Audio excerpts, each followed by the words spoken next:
What's up, everybody? Welcome back to another episode of Stay Hot. My name is Blaiden Kirk, and I'm joined, as always, by the two greatest co-hosts of all time, in Matthew Sponhour and Theo Ash. Matt, first of all, I want to say, glad to see you're back. The Pope did an excellent job in your place, though. That's what I heard when I listened, and it sounded like he knew what he was talking about. Oh, yeah. No, he definitely did. But how are you guys doing today? It's good. Halloween... It's always good when Halloween falls on a weekend. It's a holiday that is very date dependent. Halloween on a Wednesday is not as good as Halloween on a weekend. Although I will say that like today didn't really feel like anything special, being, you know, a football Sunday I had to watch, and you having to be up early tomorrow. I have an 8 a.m. on Monday. So last night was the real kind of like Halloween with celebrations, and it was a fun weekend. Had some friends. It was with some friends. Good weekend. Yeah, we had the disaster of Halloween weekend being rainy, and of all the weekends to be rainy, Halloween might be the worst one because wearing big costumes or makeup or whatever does not lend itself well to being outside in the rain when it's like 40 degrees out. Yeah. Not really. No, Halloween in Arizona is very different than Halloween in Minnesota, where it's like 40 degrees, overcast, maybe like sleet. Here it's like not a cloud in the sky, 75. It really lends yourself to a little bit more creativity when you don't have to worry about any kind of temperature or weather hazards.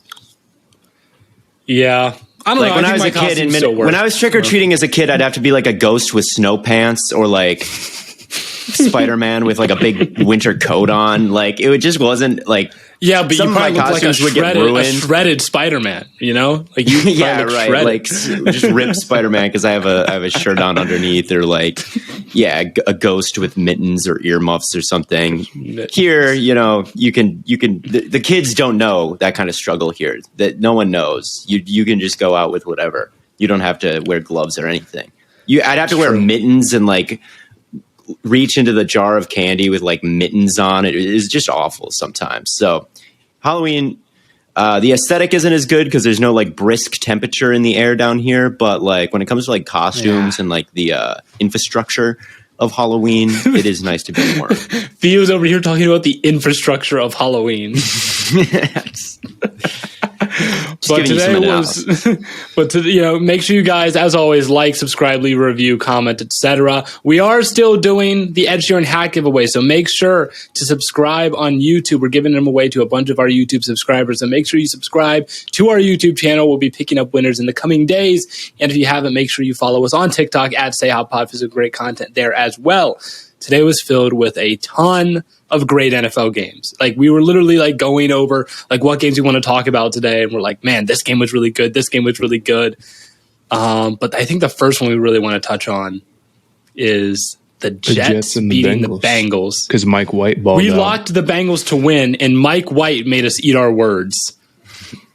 Specifically you, who called him an NPC. Oh, Mike. And was hating. It wasn't hate. I had multiple people be like, apologize to Mike White right now. I was like, he just has an NPC name. He just has like a generic name. And that's not like slander towards him. I didn't say he was a bad player. I literally tweeted out last week, I was like, Mike White greater than Zach Wilson, question mark. Like, come on, bro. You know what I'm going to call Mike White? He's not an NPC. He's the evil Zach Wilson. Everything is the opposite. Every single throw that he had today, it seemed like, was a short in-breaking route. Like in the short and intermediate areas of the field, like a slant, a dig, something in-breaking. Very precise, got the ball off on time, and hit these short little in-breaking routes over and over and over and over and over again. That's like the complete and total opposite of Zach Wilson's game, which is run around, look at the boundaries, and don't do anything on time, and don't be precise, and don't be accurate. At least that's what it's been so far. I think it's interesting with Salah's comments like, well, never say never. He could be the quarterback. Why would you say forever? Just be like, because he's better than Zach Wilson. Because he's thinking it's like, okay, would I rather have the guy who's running around, not executing the plays, throwing bad picks, or would I rather have the guy who had the first 400-yard game in their first start since Cam Newton? Yeah, I'd rather have the guy. This is the guy that went in and beat the number 1 seed in the AFC. I'm just saying they're not winning that game with Zach Wilson. So Robert Saleh may have just been telling the truth, where it's like he's got some decisions to make when Zach Wilson comes back healthy. I don't know exactly when that'll be, but like Mike White made a very compelling case to start over Zach Wilson, who has been like the worst quarterback in football. So let's say Wilson's out 2 more games, just to give a totally random number. How good does he need to play for him to legitimately start over a healthy Zach Wilson after 2 more games? They have 2 tough games coming up, Colts and Bills. So he would, if he plays fine versus those 2 teams. Well, he'd have to win. If he won one of those games and played good, I think that they would keep him. Yes. If he plays just okay and they lose both and the offense doesn't put up a ton of points in either game, I think they'll be like, nice job, you got us that 1 win, but they go back to Zach Wilson if he loses both games. If he wins one and looks good in one, like at least one of the 2, you're like, okay, this guy actually gives us, that wasn't a fluke. That guy actually gives us a chance. I think that if they lose both, even if he looks okay, Zach Wilson comes back and starts. But if he wins one, I think that he stays in for a little bit longer. Well, I think he's already secured himself a decade worth of being a backup quarterback. Yep. You'll hear Mike, like a 40-year-old Mike White will make a start for some team 15 years from now. Absolutely. When their first 2 quarterbacks get hurt. I was talking to some people, this is super off topic, but I was talking to some people about how even if you're bad, if you're picked high enough, you get to be a backup for a long time. Or it's not that hard to be a backup. Kevin White had a big catch today. Yeah. Paxton Lynch did not get that treatment. You know how many games he played? 7. 5. Ooh, I was too high, and I guess that's 7. Tough. I'm betting you're counting preseason games or something, but he played 5 regular season games. So you're probably right. Tough. But I think it's what happened to him. That is disgusting. That is definitely one of the bigger draft busts in history there. 5 games and then out of the league. I liked Maybe Lynch don't too. say that. Maybe that's not something you have to admit up front. Anyway, the other guy I want to shout out. Paxton Lynch, come on. Shout out Michael Carter, the running back for the Jets, who had something like 150 total yards. Guy I loved coming out of school. Like a kind of a discount Dalvin is, I think, like very distant. Yeah, that's what. I remember you talking to me about him like that. Dalvin. Yeah, very good footwork, patience, but just working his way through holes, and when he's avoiding contact, his feet just shuffle so quick. It reminds me a little bit of Dalvin Cook. Yeah, I remember. Not the greatest athlete, and Dalvin's combine was pretty poor. Reminds me a little bit of Dalvin Cook, and he had a big game today. The way he runs is a little weird. He'll get 10 yards, and it'll take 25 steps to do it. But if it works, it works. Takes a lot of steps. Very good footwork. Very good game today. Had some plays that not a lot of other running backs can make. So big fan of him. I was a big fan of him in the pre-draft process. You know who we have to give a shout out to? Mr. The catch that should have been Keelan Cole. Bro, that catch was disgusting, and I didn't think they had enough to overturn it. I can't lie.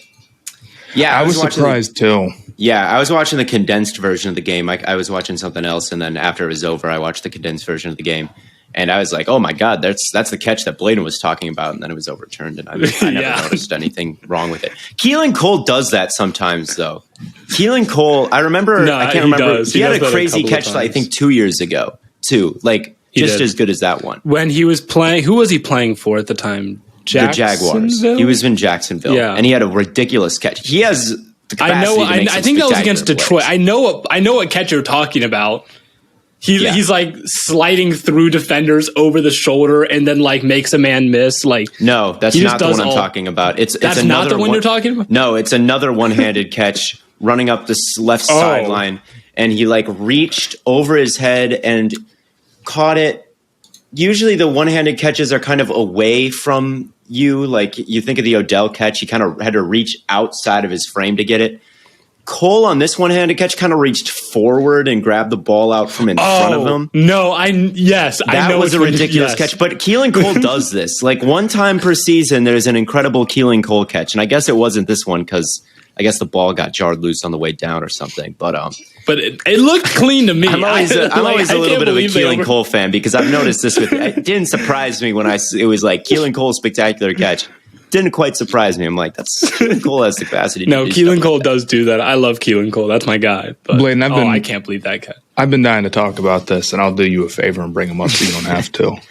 No. Your Cleveland Browns. No, I'm going to cut. Not only they're missing the playoffs. No, they might. They really they might. Their schedule is so hard. Listen, you have a pretty bold take.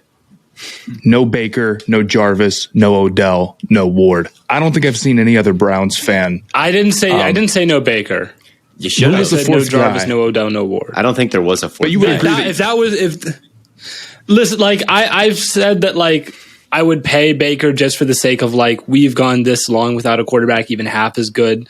I don't know if I trust the Browns to go, another 20 years without getting another one.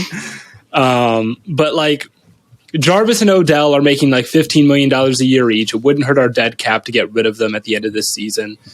Denzel Ward is a good corner, but our corners have been playing well this year, and Denzel really isn't worth big corner money. He's a huge injury he's risk. Always hurt. He's always hurt. He's a lock to miss 3 or 4 games. I meant to look this up actually. Do either of you know how many games Denzel Ward has missed since he's like been in the NFL? I'm guessing has he about played a season's worth. Probably about 13 or 14, I'd say. Yeah, probably about a season's worth. That's a lot. It's a lot. It is. And he's not exactly top flight when he is in. He's like good, but more of not exactly, an island. It's not Denzel. But here's the thing. It's like even if he's like, even if you're like, top 10, top 15, right? He's going to get top. You're still getting like top 5 money because it's so hard to find a guy like that. So he's going to ask for that money regardless.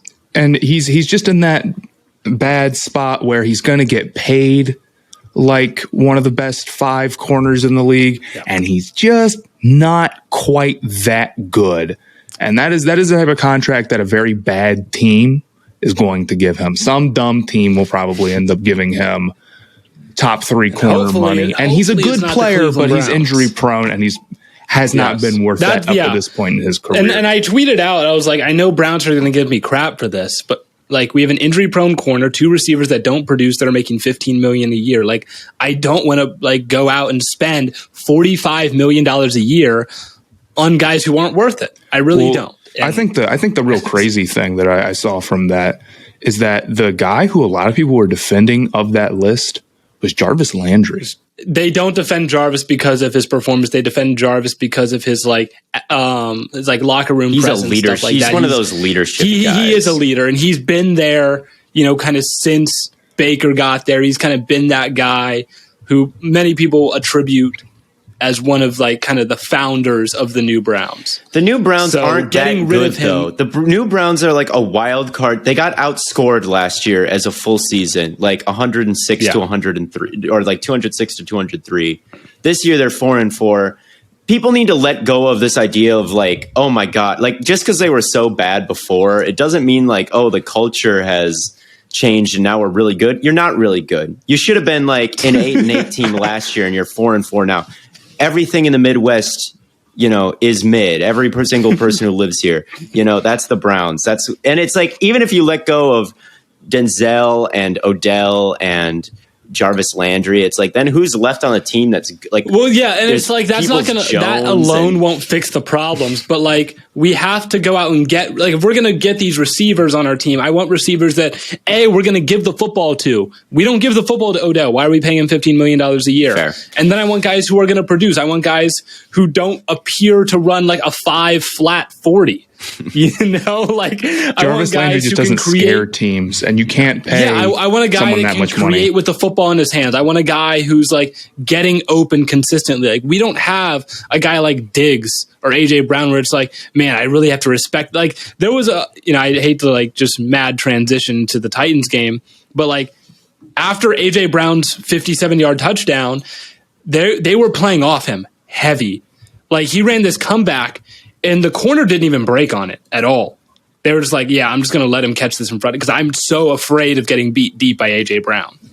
Right? They're so terrified of it. And the Browns don't have a guy like that at all. Yeah. And also shout out the Steelers. The Browns weren't the only team out there pulling it together here. Tomlin just time and time again finishes with an above 500 record. They're never bad. For some, it doesn't matter who's on the team. Coaching matters, and Tomlin's a great coach. Tomlin is a great coach, and they do have a very tough schedule, and they still need 5 more wins out of it. And I think that the wild card is in play for them. Obviously, they're in it now, and we're about halfway through the season now, so obviously it's in play. I don't know if they get it with how tough the schedule is, but I am impressed, I guess, with the Steelers. At the end of last season, they looked like a bottom 5 team in football. I mean, I didn't have any faith they could beat anyone. Now they have wins against the Bills. They have wins against the Browns. They have some decent wins this year. So I guess shout out the Steelers. I mean, their defense is very good. And now I will say that fake field goal they ran was dumb. It made no sense. It made absolutely no sense. And Boswell, I know Steelers fans were like, well, that was roughing the passer. It's like, why did Boswell hold on to the football for like 15 years? Like, he's a kicker, man. He just doesn't know what he's doing. That's what I'm saying. You're a kicker. Get rid of the football. Well, you can't get rid of the football. You got to make a play because if it's incomplete, the play's open. It's a change of possession. Yeah, so you might as well try and get the best play that you can. Let me take a hit from a 300-pound defensive lineman and get my I give him credit for hanging in there and waiting and seeing if anything could happen. He didn't hang in there. He got himself knocked out of the game. I give him some credit for hanging. It's a kicker. He was very brave. He was being very brave to hang in there. Also, Deontay Johnson, I like my call on him. I said that after he got so slandered last year after all the drops, and people freak out over drops and they ignore all the other good traits in a wide receiver. Deontay Johnson is such a legit guy. He's real good, and Roethlisberger loves to target him over and over and over again. And it's paid off. I noticed this is the moment where I was like, we don't need Denzel Ward. Is my concern was like, is Greg Newsome really going to be that guy? Because I haven't noticed a lot of him. He hasn't stuck out as someone who's performing exceptionally well or poorly. There was a drag route across the field with Deontay Johnson, and Greg Newsome was in man following him, and he had to cross all the way across the field through traffic, caught up to Deontay Johnson and tackled him from behind. Deontay Johnson's I'm like, I don't know a lot of guys that are doing that. Yeah. Like the athleticism, the speed, the strength to catch up to somebody and drag them before they can reach the first down marker. It was like a 3rd down and 6, and he made it 4th and 2. I was like, that's it. Newsome was another pre-draft crush of mine. He's just as, if not more, injury prone than Denzel Ward, though. That guy got hurt all the time in college, so that's another thing you've got to worry about.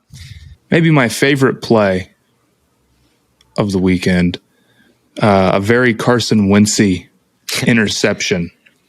And then the Colts, which there's 2. There's game. 2. It was the pick 6. It was the pick 6. I feel bad because he had really been playing better, and then I turn him on, and wasn't awesome. Did not look like Carson Wentz.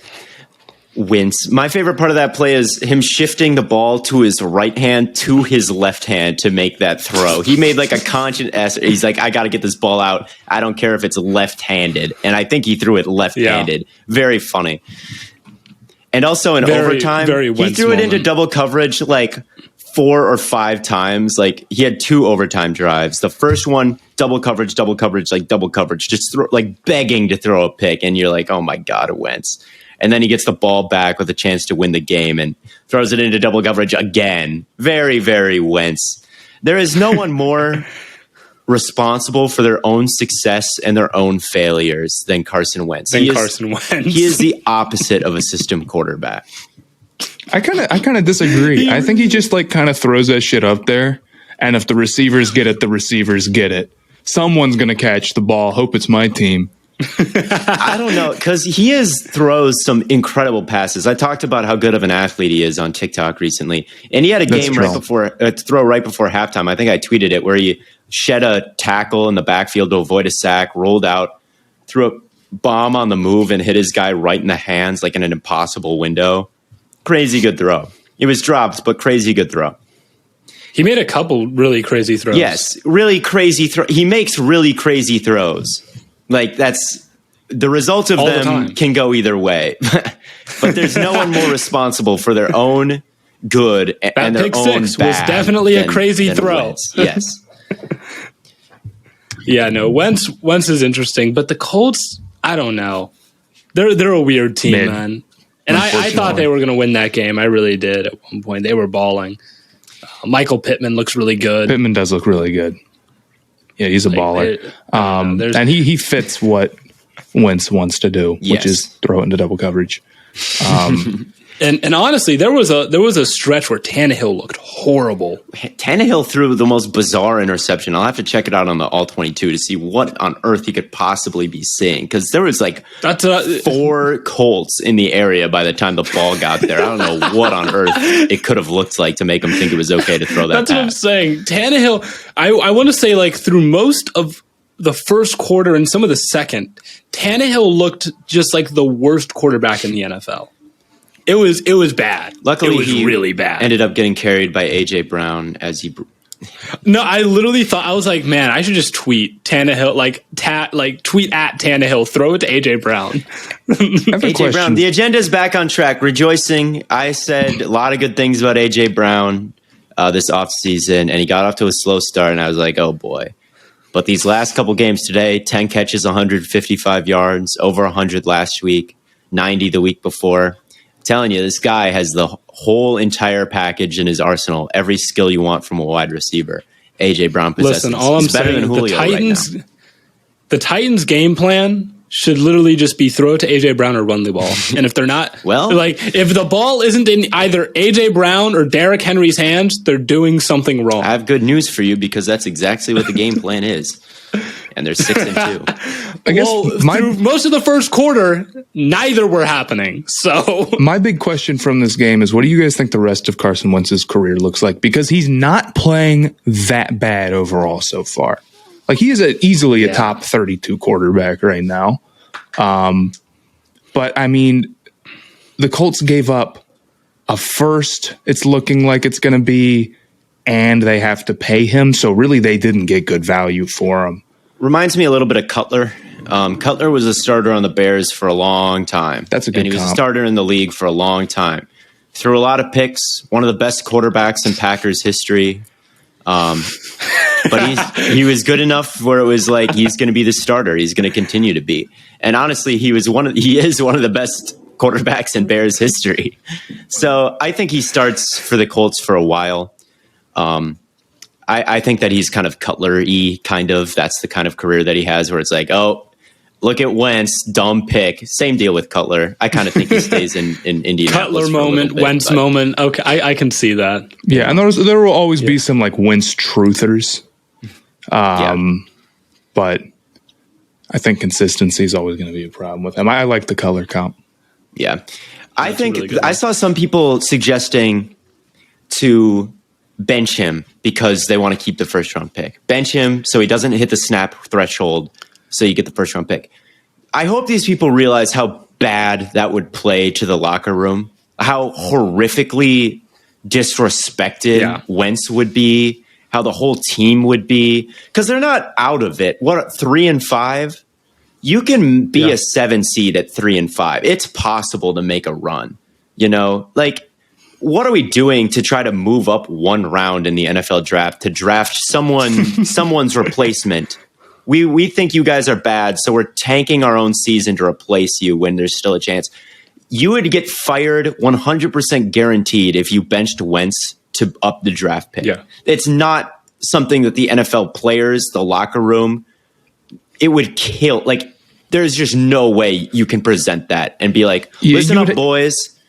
Listen up, boys. Who even is the Colts' backup quarterback at this point? It's the guy from Texas, isn't it? Eason? It's no, Eason's gone now. Ellinger.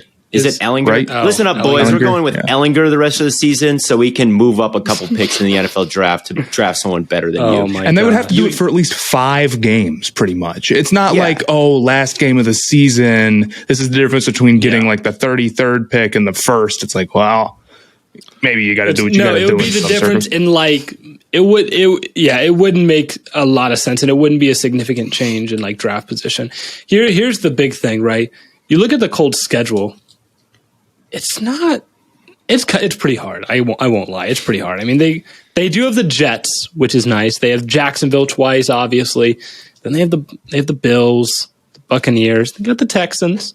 Okay, so Patriots, that's Cardinals, 4 wins right Raiders. there. That gets you to 7 if you win all those games. You just need you need to be at 9 to have a puncher's chance at wild card. You don't just tank half. Maybe you beat the Patriots. Maybe give the Bucs a hard time. I mean, the Bucs lost to the Saints today. Tom Brady, and by Tom Brady, I mean Fraud Brady. Oh my God. Selling the game, throwing a game-ending pick 6. Although I do wonder if you wanted to do it, you would probably just be like, yeah, he's hurt.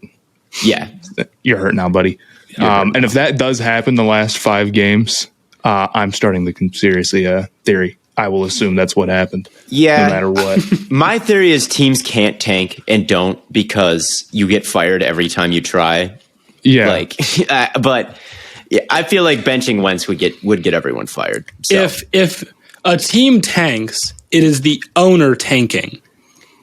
It is not because no one tanks. You can't fire the owner. No NFL team has ever tanked ever. Never. They've never gone into a game thinking we're going to lose this game. Never. It has never happened. People thought it happened last year in the Eagles game. They were like, "Why would you bench Wentz for Sudfeld?" You know what happened to Doug Peterson after that? He got fired. People thought they were tanking after the Jets gave up that pass to Henry Ruggs and they lost the game. You know what happened to the defensive coordinator who called that play? He got fired. You know, what would be the point of tanking for next year? Whenever you try, you get fired. If you suck, you get fired. Well, no one has tanked because if you are, you're the biggest dumbass alive because you're going to get fired if you tank. The Cleveland Browns, Hugh Jackson went 1-15 and 0-16, and they didn't fire him. So, I think the difference between the NBA and the NFL with that type of stuff, and the reason why NBA teams definitely do, and NFL teams definitely don't, is because the expectation to turn your team around is much quicker in the NFL than it is the NBA. Like, look at what the Lions versus Oklahoma City, right? If I told you right now that the Lions were going to be a 500 team in 3 years, you would say that is a complete failure. Yes. It's going to take that long to get 3 years from now, you're going to be 500. If I said that about OKC or some other rebuilding team, maybe the Rockets are the better team to do that, you'd be like, that's maybe on track. That's maybe about right. That's a playoff team. 3 years from now, we'd still be very young. So since the parity is much higher in the NFL, you need to be able to turn your team around quicker. And tanking just doesn't do as much. There's fewer games. You can be good any year. Yeah. It just in the NBA, long rebuilding processes aren't ideal in the NFL. With the play-in games as well, that you can get like 11. You can be like the 10th best team in the league, or like the 11th best team in your conference at least, and still be like, okay, that we got to this point, this checkpoint. We were on the verge of the play. So yeah, you don't even have to be that good to like be like. So yeah, I can kind of see how in the NBA it would be like, okay, if you're just okay in a couple of years, that's better than just being just okay. Well, and also think about like a 500 team in the NFL. Well, it's impossible to go 500 in the NFL now. Well, I'm saying like in last year you go 8-8, right? That means your fans got to watch you win 8 times in a season. But a 500 team in the NBA, your fans got to watch you win 41 There times. are some NBA teams with absolutely zero expectations. Like, there's at least 5 or 6 teams where how much they win literally does not matter. No the fans are just like, great, whatever. I mean, they're not going to go winless. So as long as they get like 1 or they're not the worst team ever, fans are going to be happy just to see any sort of flashes from anyone on the team. You'll never see anything like that in the NFL. Think about like the Cavs, right? The Cavs are bad. But if the Cavs won like 20 games, That's still like more games than any NFL fan gets to see their team. Well, they also lose 62 games in that scenario. That's true. That's true. It's tough when you're watching every single night and devoting like countless more hours to the team, and like the percent you watch a lot more you devote a lot more time to losing teams and winning teams. So anyway, moving on to, I think we should talk about the Saints and maybe the Bucs, where yet another backup quarterback Brady stepped in, answered the call, and led his team to victory. Top 5 are you smoking on, Kendrick? Because my top 5 is Trevor Siemian. I don't even think Trevor Siemian played that super well. He had. I mean, he played decent, but I mean, when Jameis got hurt, what were they at? They were up by a decent amount, and then when Siemian came in, it got real close. I think he ended with less than 200 yards. 159 on quite a few attempts. So he wasn't exactly having an efficient game, but he did play. He didn't turn the football over. He wasn't a complete disaster, and I don't think anyone in New Orleans is really criticizing Trevor Siemian after this. They should all be happy with the way they stepped absolutely in. Yeah. You should be thrilled if you're a Saints fan right now. Cam Newton. You should beat the Bucs. That's 2 words. Cam Newton. This is the one team I really can't see him go to. 2 words. Any other team, I'd be much happier. The Saints, that's wrong. If we end up with Sam Darnold and the Saints pick up Cam Newton out of free agency and they go to the playoffs, that's it. I'm done. And you know it's going to happen now too. I've never been more confident that something is going to happen. Because it's the worst possible thing that could happen. So it's what's happening. It's terrible. And the Saints would be smart to do it. They'd be smart to do it. Because especially if Jameis looks like he's going to be out for a large portion of the season, then it's like, okay, well, Cam will have time. And if we're trying to make a playoff push, which it looks like they are, if they beat the Bucs, they're 5-2. Yeah, that team. Yeah, that's 5-2. They're in the thick of the leading the division. I mean, damn. So I wouldn't be surprised. There's a lot of teams right now where we talk about it every single episode, so I don't want to. But this is the spot that makes the most sense. But I could say the same thing about the Panthers right now. Yes. I mean, it looks like Darnold's going to be out, so we're starting PJ Walker, and I can't even tell you who's behind him. I genuinely have no clue. It's not Greer anymore. No. Yes. It might be nobody. We might not have another quarterback. Don't you guys still have that one guy that's like a special teams? What is his name? Are you thinking of Joe Webb? Are you thinking of Joe Webb? You are thinking of Joe Webb. No, he's been gone for a while. That's a great name. I remember the Panthers used to have. I love him. I remember the Panthers. I just remember the Panthers used to always have this one guy who's like, he's a quarterback, but he like returns kicks. Yes. Vikings legend Joe Webb. That's how I always think of him. He played in a playoff game against Green Bay and got his ass kicked. But going back to the Saints, they're 5-2, and you got to sit up like, whoa.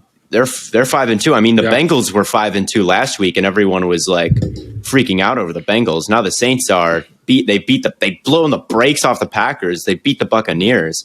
Like, this team is legit. Yeah. And they don't even have arguably their best player. Yes, and their defense. Yeah, they're getting Michael Thomas back soon, hopefully. Incredible stat from today. The Buccaneers blitzed them 22 times.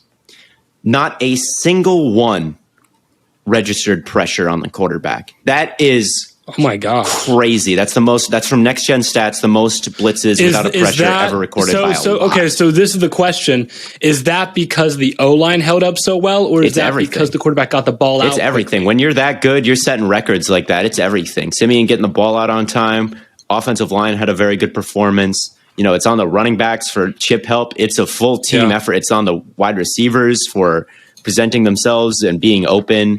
It's on everyone when you have a performance like that. To beat the blitz that effectively, insane. And it speaks to Sean Payton. And man, Sean Payton, dude, is ridiculous. His record with backup quarterbacks is spotless. I mean, it's so good. And to do this today and how he always does it, I mean, he's as good of a coach as there is. Really, he's got to be. It's insane how it happens. Man. Yeah, I was about to say, it's just one of those teams that it doesn't matter who the quarterback is. It doesn't matter what the team. They just always beat expectations. Yep, and that reflects obviously extremely well. Peyton, Tomlin, and Belichick. Those are the guys. Okay, LaFleur is 33-7 in his career, which is the best of all time. But he hasn't been around long enough for anyone to say it. Anyway, Saints, super impressive. Brady, that last pick was strange. Just a very poor decision by him, it seemed to like. It was a very... It was like the antithesis of like what you expect out of Tom Brady. You know, I have to say, Tom Brady has as many more clutch moments than anybody else. But to pretend that he is without his chokes is ridiculous. This guy has thrown away seasons like several times. Like 2015, picked off on 2-point conversion AFC Championship game. 2017 fumbled away the game against the Eagles. 2019 pick 6 end of the game. This guy, everyone posts like, "Oh, we already know what's going to happen." No, you don't. And you can't say look, Brady's as good as anybody in the clutch, but he's no lock. Anytime Tom Brady gets in that 2-minute drill, it's very hard to be like, "Oh, well, they're not gonna drive down the field and score here." That's like Brady's bread and butter. I feel like there's a good number of quarterbacks where it feels like that with, though. Not all. Brady, Rodgers.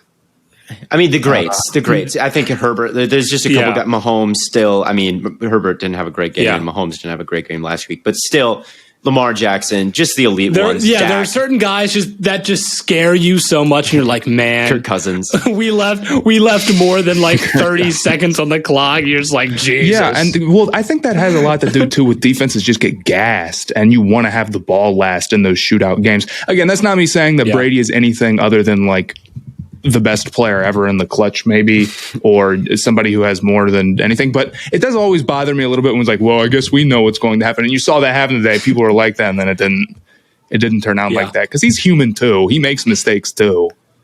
Yeah, he does. Why does Cooper Rush have 300 yards in this game? I'm checking it now. I bet the under with him. I totally forgot that game was going on. Like I have it on my TV. 13-16. Anyway. Yeah, Brady had a rare off game, missed Mike Evans on a touchdown early in the game, fumbled. I think he had 2 picks, if I remember correctly. And I do think, to an extent, the weapons in Tampa Bay kind of mask a lot from him. I remember his last year in New England was one of the worst of his career.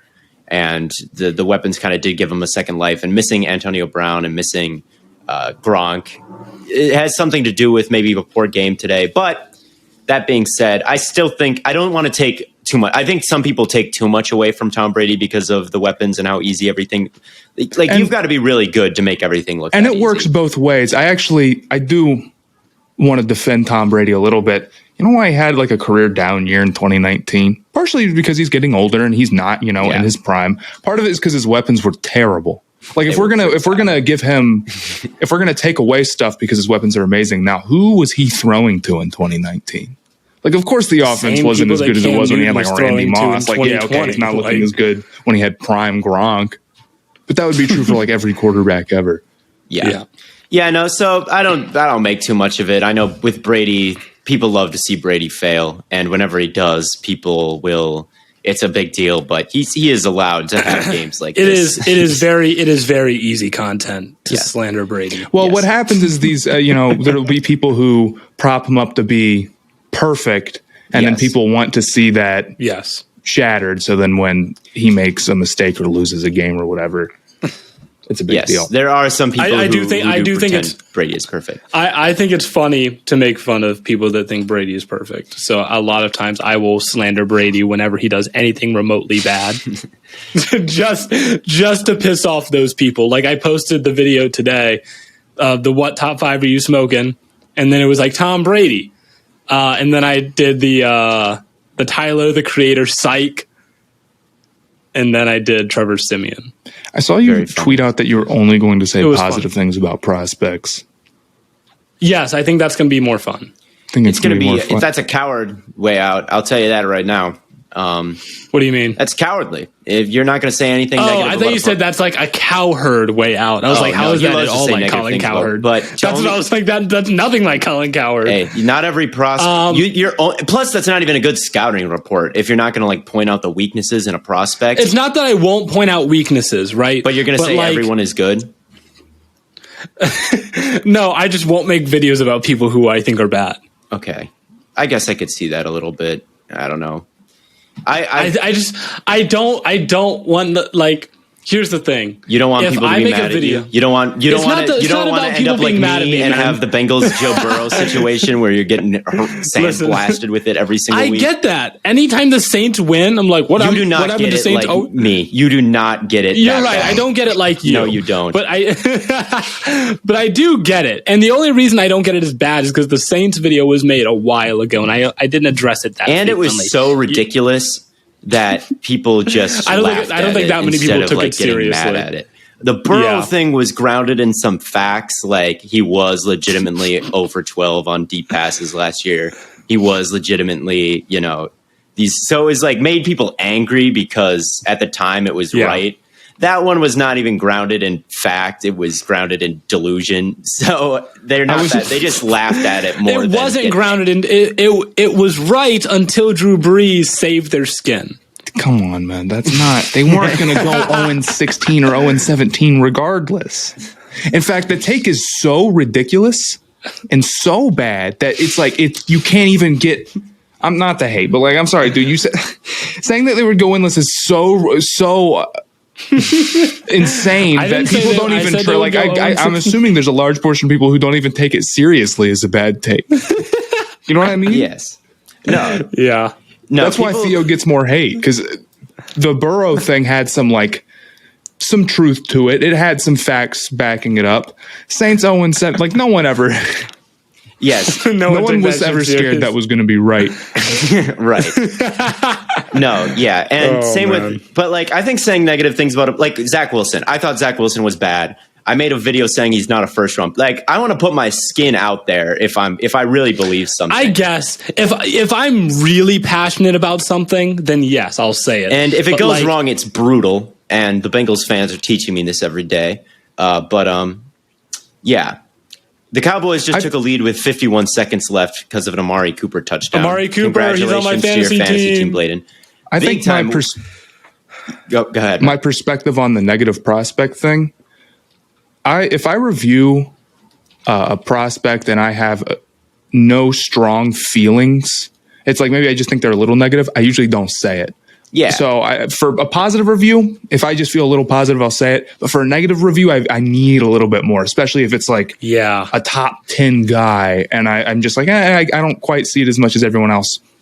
I lay for off. Sure. But if I feel very strongly, I won't not say anything. I wasn't a big fan of Micah Parsons coming out, right? I didn't. That's a great example. It wasn't I didn't hate the guy. I was just like, he just doesn't he doesn't pop out of the screen the way that JOK did, or the way that Pat Surtain, just guys defensively that just popped out, right? He just didn't look that way to me. It was sometimes he would just lose randomly, and I don't know. But it wouldn't make sense for me to make a video about that, and just be like, hey, I just don't think he's that good, when people are like, but he's a top 10 prospect.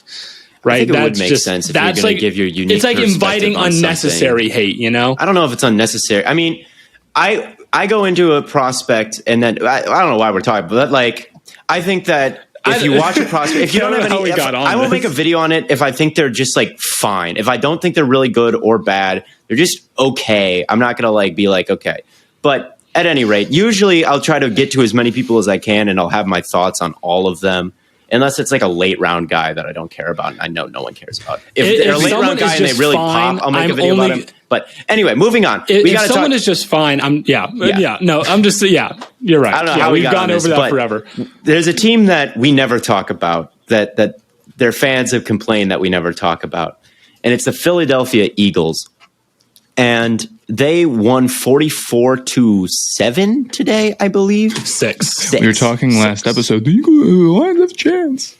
Well, we were, and I thought they did because they hang around some good teams, and it's like, well, if they hang around some good teams, maybe they can beat a kind of a bad team in the Eagles. Exactly. Wrong. And I didn't watch that game to be like, I have now, but I didn't before, and I looked at the stat sheet. I'm like, how is this a 44-point game for the Eagles? Yeah. Jalen Hurts it doesn't look at all. Jalen Hurts had 107 passing yards. He also led the team in rushing yards with 71. So no one had a big game, like no one, and they still put up 44 points. But like they had 5 rushers with over 20 yards, they averaged 5.1 yards per attempt on the ground. Darius Slay had a fumble 6, and their pass rush just battered Jared Goff all day. You couldn't handle the blitz as Jared Goff sometimes can. But really good on the ground, and they've kind of refused to run the football recently, and today they did, and they committed to it, and they destroyed the Lions. Also, shout out Quez Watkins. I think that Quez Watkins is a legit good wide receiver. Yeah, he is. Yes. Yes. I forgot what I was going to say. Here's the thing. I'm looking. Somebody tweeted at me because I tweeted about the Lions. And they said the Lions are the most underrated team in football or overrated team in football right now. And they're kind of right. The Lions are winless and overrated because they've hung around. They came close to winning a couple times. Everyone's like, actually, they're not bad. Like, no, they aren't bad. They're not a good team. They're bad. They're 0-8 for a reason. Really I get it. At 0-8. I have optimism for them, but they don't have any wins, and they lost to the Eagles by like 40. Theo, do you want to know why the Eagles didn't have anyone that had a big game? Because I'm going to read off their scoring drives. Yeah, I was about to say, I'm going to read off their scoring drives. Position. 10 plays, 63 yards. 7 plays, 36 yards. 8 plays, 81 yards. I think that's the longest drive of the game for them. That's a pretty long drive. Oh, never mind. The drive immediately following halftime, 11 plays, 90 yards. But then their last ones are like 9 plays, 57, 7 plays, 23, 9 plays, 26, and then they add the fumble return touchdown. So it's like... Yeah, there's like 3 drives in there that are from your normal kickoff length because there weren't any touchbacks because the Lions were never kicking off. So they were getting some good field position and the Lions went over on downs like 3 or 4 times. So, yeah, and they were going for it on 4th. Yeah, they missed a field goal and they went for it on 4th 3 times. And that's my concern with Campbell that I talked a little bit about last time. Is like I like his mindset where he's like, we need to go for it. We don't have a lot of talent, so we gotta like do these fakes and go for it on 4th down. But one thing I am concerned about this with Campbell, where it's like, you know, you also got to have a good game plan, and you can't be just running it all the time. And I want to see him with someone who's not Goff, but it's just not a super dynamic offense. You know, it's just there's not a ton of answers, and they have no talent. So I'm willing to give him a year. But with Campbell and the type of coach that he is, he's more of a motivator than a schemer. So yeah. I don't know. I don't know about the Lions. I don't know if they're overrated because they are 0-8, and I think that most 0-8 teams couldn't hang around. Like they're way better than the Texans, like way better, I think. I think they're better than some of the 0-8 teams that are on winless watch in the past couple of years. But that's about as far as it goes. They're better than most other winless teams at this point. I think the Texans are better if they had Tyrod. Mm-hmm. Yeah, I mean, a lot of these games they just have no hope on offense. Tyrod. If the Texans had Tyrod, they would almost would have beat the Browns. Unironically. Well, the Browns aren't that special of a win. You know what, Theo? That's a good way to look at it. If they play a healthy Texans team, we're looking at a 3-5 Browns team. Good point, Blaiden. That's an yes. Thank you for reminding us that the Browns aren't that good. Any other games you guys really wanted to get to? I think Chicago. Justin Fields played really good. Yes, in the Chicago game, he had some special plays. And I know his advanced stats looked really nice. His running touchdown was bonkers.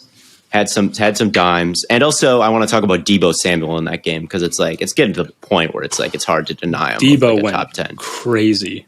And it's like everything I feel about AJ Brown, I'm starting to feel about Deebo Samuel at this point. It was 3rd and 20, and they threw him a screen, and he took it like 80 yards to the 1 yard line where he stepped out diving, which I think I would have just called a touchdown for the coolness factor. If something is cool enough, I don't want to but see that toe on the blade of grass? We're putting it at the 1 inch. Just give it to him. Anyway, he had a really big, right before halftime, down the field, contested catch.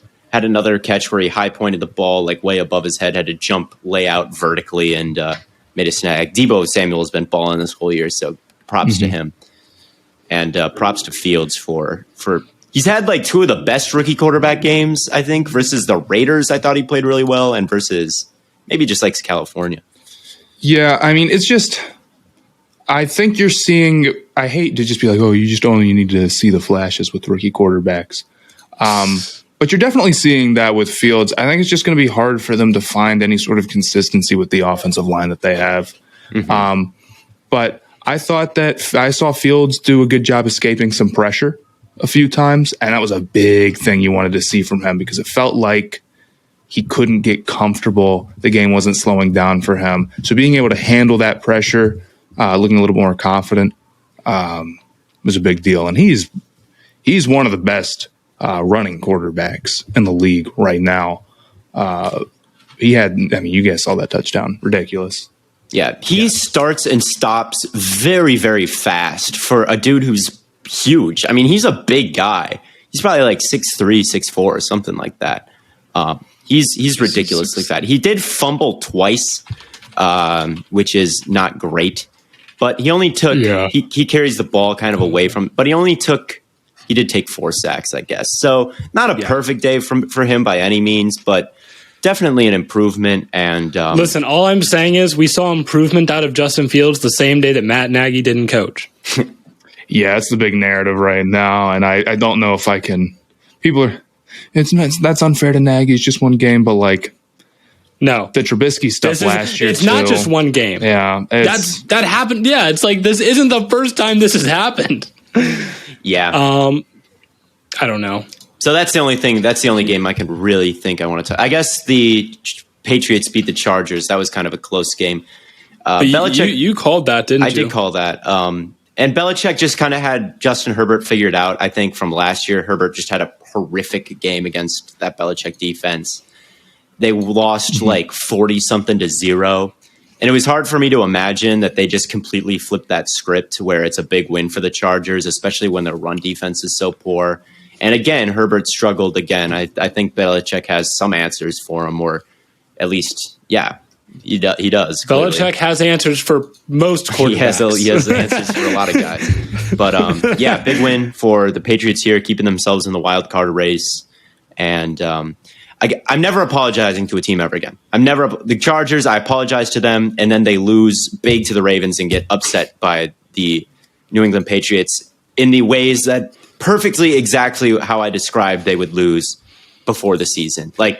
Literally could not be more right these last 2 weeks. But I already apologized to them. I was so wrong when really that take is alive and kicking. Bengals, everyone was I did the same thing. You need to apologize to the Bengals. You need to apologize to the Bengals right now. And then I resisted, and they lost to the Jets. And now it's the Titans, who I also didn't love. Apologize to the Titans right now. Apologize to Titans, even though they're below average in DVOA and kind of outperforming their playing level. I'm going to hold off on it. I'm going to hold up. Maybe they outperform the win total, but I think that they've got some flaws that they're outplaying a little bit. Going to hold off on all these apologies. Well, I almost apologized to the Panthers after week 3. I'm glad that I didn't. Well, that's because you need a larger sample size to know what you're looking at. No more apologies. I kind of gave up a little bit on the Patriots, and now they're 4-4. Looking at Panthers, Browns, Falcons next 3 games. 7-4, not impossible. Not impossible. 7-4, not crazy. They can still be a wild card team. For sure. One more thing I want to bring up before we talk about college football. Back to the Detroit Lions about how they look pretty good for a winless team. The 0-16 Cleveland Browns lost to the Steelers by 3 week 1. The Steelers were 13-3 that season. They lost to the Ravens by 14. Then they lost to the Colts by 3. They lost to the Jets by 3. They lost to the Titans by 3 in overtime. They played a lot of close games. Even at the end of the season, they lost to the Steelers by 4, and they were like 1 play away or like 2 plays away from winning that game. So it's like these winless teams, it's not that they're going to still play in close games because they're in the NFL, right? Just because they're winless doesn't mean they can't compete. But if they're winless, they're still bad. That's the moral of the story. Because I even remember in 2017, I'm like, you know what? The Browns don't look that bad. They're playing close with some teams, like there's some hope. And there was some hope. We ended up being pretty good in a couple of years, but like we lost to the Packers by 6 in overtime. Like, I don't know. I remember that game. Devontae Adams coming out party there, spin move. Yes, I remember that game too. Yes, I remember that game too. That was kind of Devontae Adams coming out game, wasn't it? But yes, all I'm saying is that maybe we shouldn't jump the gun too far on the Detroit Lions. But as far as college football goes, there is a little bit of interesting stuff going on. Matt, how are you feeling about Cincinnati? I know that's, the team we always talk about. So I'll just let you take the reins on that. Cincinnati update. I mean, I was going to try to avoid talking about them, but I'm also not going to turn down an opportunity to.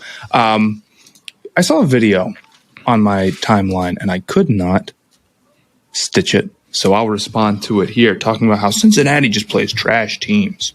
And their big win, Notre Dame, is not even that good. And they shouldn't get rewarded for playing this bad schedule. And I won't disagree with that. But how hard do you think these Power 5 team schedules are? Like, okay, Cincinnati's schedule sucks. Fair enough. You got me. Do you think Ohio State has a tough schedule to this point? They've played their big win is against Penn State, and they have no other ranked wins, and they lost to Oregon. That resume is not amazing. Oklahoma, they're playing close games. I feel like Cincinnati gets more hate for beating a team by not enough compared to like teams that actually go out and lose games. It's like, oh, you only beat Navy by 7. These other teams are actually losing. They're not winning the games. And these are against unranked opponents. I understand the strength of victory is important, especially for a team like Cincinnati. We have 3 ranked teams on the schedule right now. That's totally normal. If you're a fan of an SEC team, go ahead and talk your talk. But how good do you guys think the Pac-12 is? The Big 12 sucks. The Big 10, I know, is good, and they have good rankings. There may be like 3 good quarterbacks in that entire conference. I mean, these teams are playing like it's 1963. Maybe is doing a lot of lifting there. Maybe. Yeah, I mean, I watch these teams. They'll throw for like 70 yards. And then what happened to Iowa and Penn State? They were just not good. They're not good teams who can't throw. Yeah, Penn State's 20th right now. Did they not drop it all in the AP? Because they were 20th when they played Ohio State. Yeah, that's what I'm Are they even ranked? Right now. They're 22. They're 5-3. They're the only 3-loss team ranked in the. Yeah, I don't. If they had a good with no ranked wins. Really, why are they? The story of everything. Yeah, I mean, and there's so I don't think that you guys have to remember that like nobody has a good resume right now. Notre Dame what I thought, is. Well, looking at Cincinnati up by 2 against Tulane, 1-6 Tulane, they ended up winning by a decent amount. But I'm like, Cincinnati probably a little fraudulent, probably not as good as Georgia.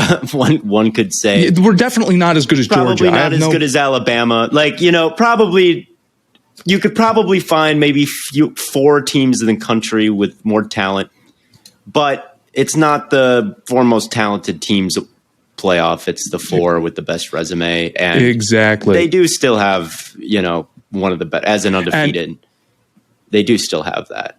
My hot take is that I think we kind of all know the top 3 or 4 teams, but someone's going to be fraudulent in the top 10 at all times. I mean, we were talking about who isn't a fraud right now. Ohio State's been a fraud. Bama's been a fraud. Everybody but Georgia. It's like, we get it, And even Georgia's got some questions. It's like, is their offense good? Is Stetson Bennett any good? It's like, even Georgia's got some questions right now, even though I don't think that they're really that much deserved.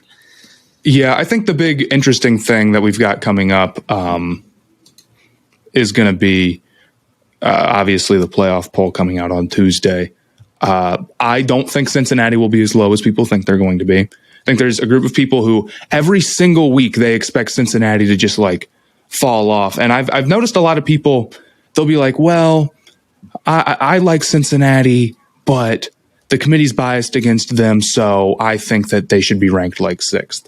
And okay, fair enough. If they are biased against group of 5 teams, I guess, if that's how you want to look at it. But that doesn't mean that you have to be. That doesn't mean that can't be your reasoning for ranking them lowly and thinking they're bad, is that other people are biased against them and there's nothing they can do about that.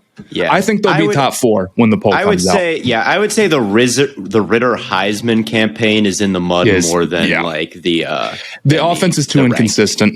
The offense is too inconsistent. The one thing I'm worried about with Heisman, CJ Stroud has a good shot at it.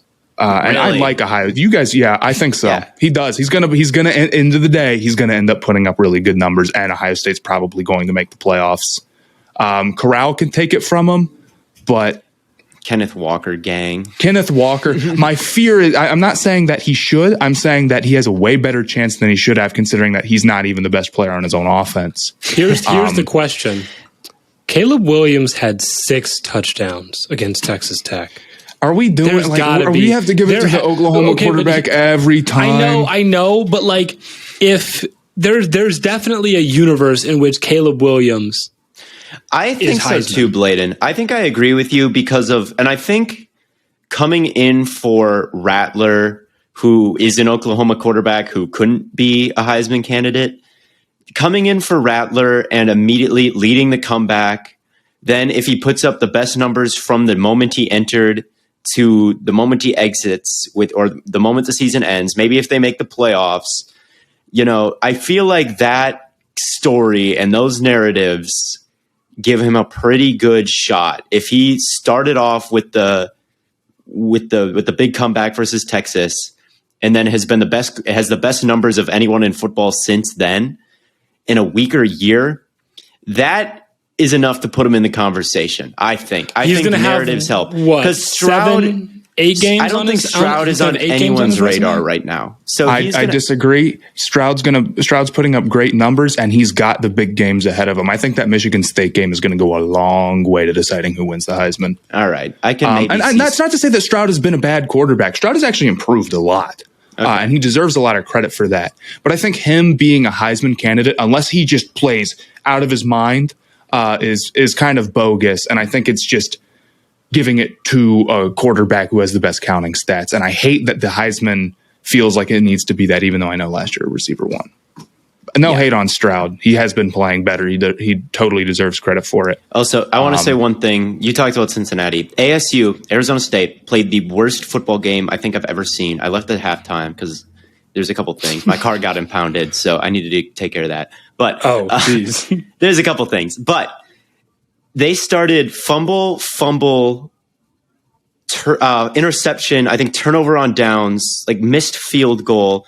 They are near the top. They have to be top 5 in penalties in the entire NCAA. And Herm Edwards will be fired after the season. That is my prediction for ASU. Herm Edwards is Herm Edwards, and Herm Edwards is Herm Edwards, and people like Herm Edwards. You play to win the game. He's famous. But if he was not Herm Edwards, he would be the pitchforks and torches would be lined up. This is the sloppiest, most undisciplined football I've ever seen in my life, like from anyone. This ASU team this year. There's a false start probably once every 10 snaps. It's ridiculous. Coming off a bye to be that undisciplined again, which has cost them, multiple wins now. At home, too. At home. Right. On homecoming. They ruined homecoming. And, I think plus with all the allegations and the recruiting violations that are apparently happening, there's just no way to survive. If we're going to violate rules and whatnot, we better You got to be good. And the thing is, they still might win the Pac-12 South, which is hilarious because we suck. Yeah, I mean, I think it's interesting you talk about penalties. No, Matt, you go. I was just saying, going back to my earlier point, people have this idea that there's more good college football teams than there actually is. There's like 2 teams that aren't fraudulent and everybody else. Yeah.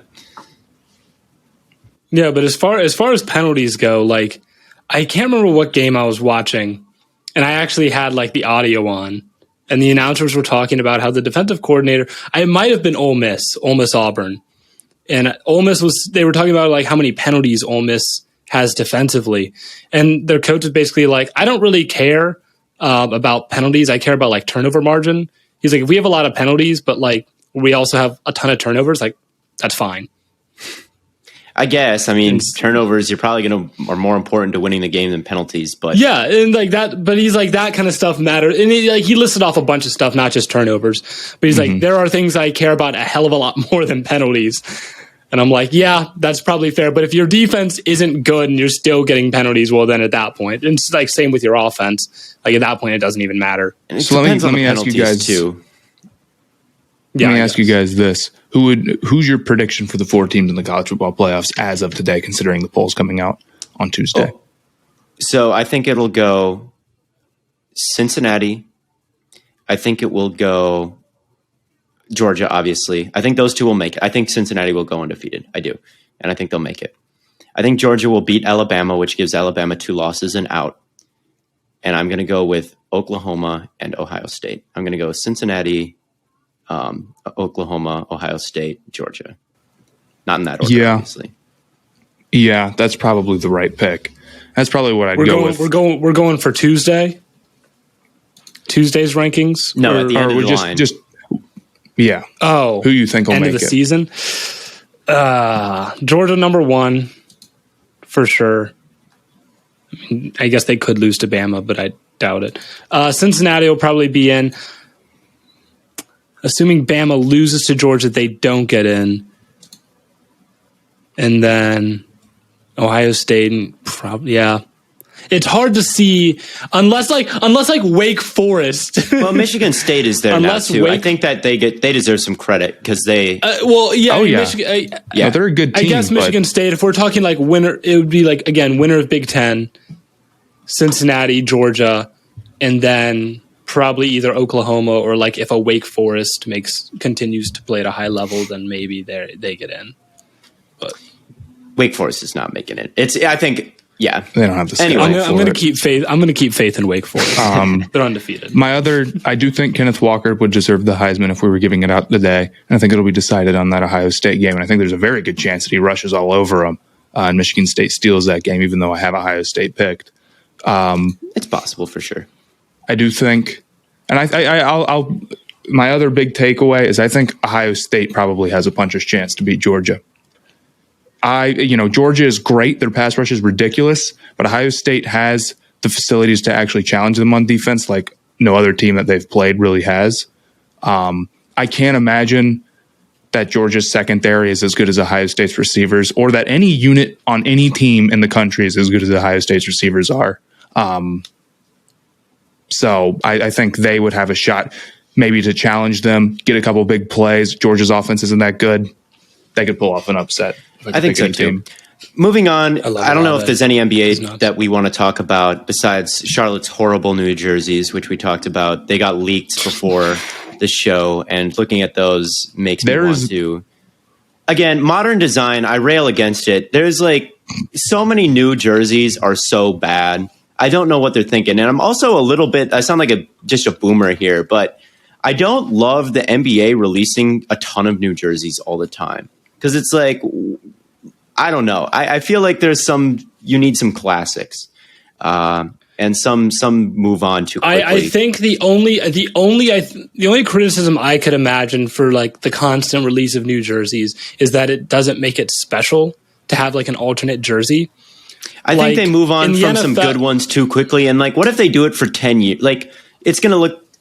Yeah, I don't know. I think there are too many jerseys, and it would be one thing if you released a bunch of good ones, but there's a lot of shitty ones, and the Hornets just released the gold standard of shitty jerseys. So bad and Hornets. It's crushing because the Hornets. My theory is that they come out with a bunch of jerseys to make money, and get rid of jerseys. Yeah. It's Your theory is that they make the jerseys correct. Your theory is very well correct. My theory is capitalism. Yeah, you're not wrong.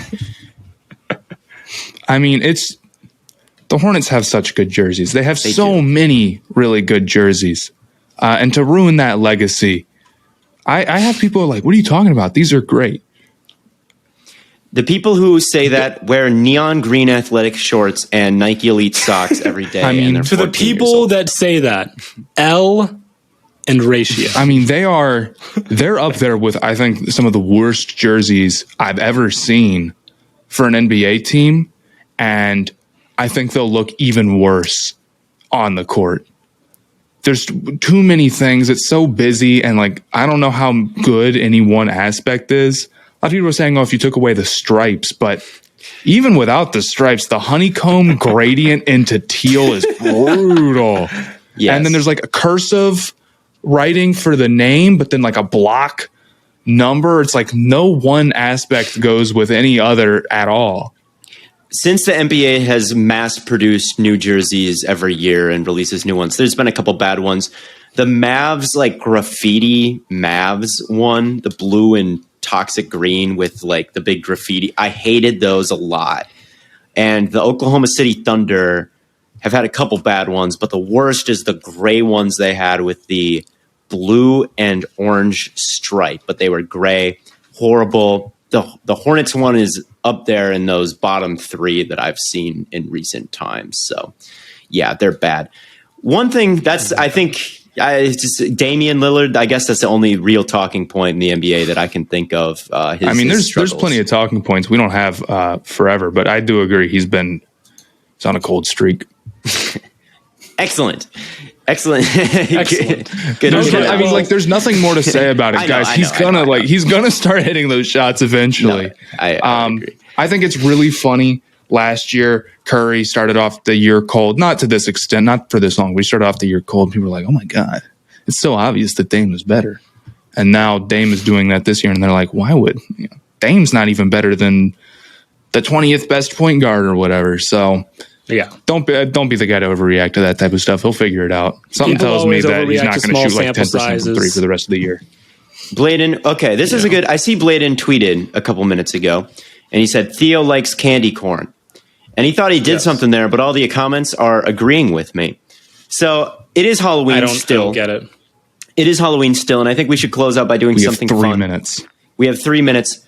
Halloween candy draft. We each get 4. I'll start. Matt, you go, then Blaiden. We'll pick 4. Why do I get the last pick? But because that's the order on my screen. All right, here we go. I have the first overall pick, and I'm going to take Twix, number 1. That's my number 1 overall pick. Okay. Respectable. I'll go with M&M's. I'm a big M&M's fan. Peanut or regular? Regular, but peanut are also very good. Okay. With the 3rd overall pick, I'm taking Reese's Pieces. All right, you get 2. You get a snake. We'll snake. Oh, shoot. I get back-to-back. I guess my next one would probably be Snickers. Okay. All right, then I'll go with Reese's Cups. Oh, brutal break for me. I will go with a Kit Kat, and also I will go with Sour Patch Kids. I'm trying to think of what I would do here. You know what? My sleeper pick, underrated candy bar. I'm going to go with Crunch. Crunch bar. Good. Crunch bars are good. They're get the love that they deserve. It's not bad. I got 2 again. This is tough. I think I'm a big gummy bears guy, so I'm going to take gummy bears. Okay. And then I think I'm also going to do Airheads. Okay. Airheads. Yeah. I think Airheads are underrated. That pick is probably going to get hate. They are. I like Airheads a lot. I don't. I really hate them. Really? L. Yeah. Yeah, I'm going to agree with Blaiden there. Could I maybe go with what are like Tootsie Pops, the suckers with like the gum in the middle? About? Not gum. We get them in my house all the time. But they have like Tootsie Rolls in the middle, right? Oh, you know what? Actually, I'll go total sleeper pick. Swedish Fish. Underrated. Okay. My mom loves Swedish Fish. I'll give you that one. And then I'm last, and I'm going to take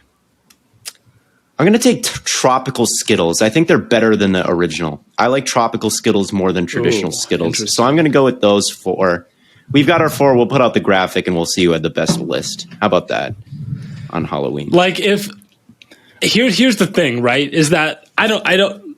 This isn't like me saying that these are my top 4 candies. It's that, like, given these options, these are the top 4. We've created an environment where we need validation for all of our opinions. It's with football, it's like you can be right or wrong. This is just like candy. Please, I don't want to get people in the comments being like, I hate you now. I thought we were friends, but you said you like Crunch bars. How can I support you?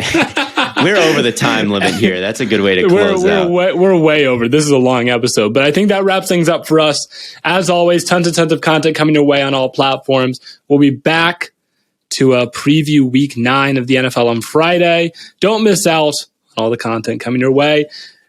As always, from Corn Boy, Gambling Addiction Boy, and Lemon Boy, here are the Stay Hot shout-outs, and we'll catch you on the Flippy Flop. I'm Oscar from California. Bye weeks fucking suck, man. Like, I'm just sitting here, like, my Raiders, like, we're 5-2. Like, this shit sucks, bro. Like, I got nothing to look forward to. I think we should ban bye weeks, to be honest. Like, they don't need rest. Fucking who cares?